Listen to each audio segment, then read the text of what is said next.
ஒரு கண்காட்சி நிகழ்ச்சியா என்று தமிழகம் முழுவதும், தமிழ்நாடு முழுவதும் இருக்கக்கூடிய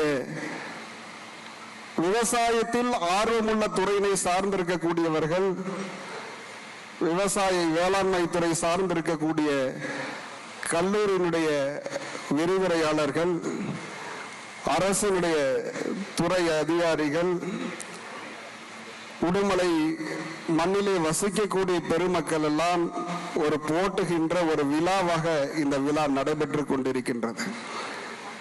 அரசில் இருக்கக்கூடிய திட்டங்களை விவசாயிகளை கொண்டு போய் சேர்க்க வேண்டும் என்பதற்காக ஒரு அமைப்பை உருவாக்கி அதற்கான பணியாளர்களை அமர வைக்கப்பட்டு நமது பகுதியில் இருக்கக்கூடிய விவசாயிகளை ஒருங்கிணைக்கின்ற பணியை செய்து அவர்களுக்கு ஏதாவது ஒரு வகையில் உதவி புரிய வேண்டும் என்று முனைப்பு காட்டி வந்தார்.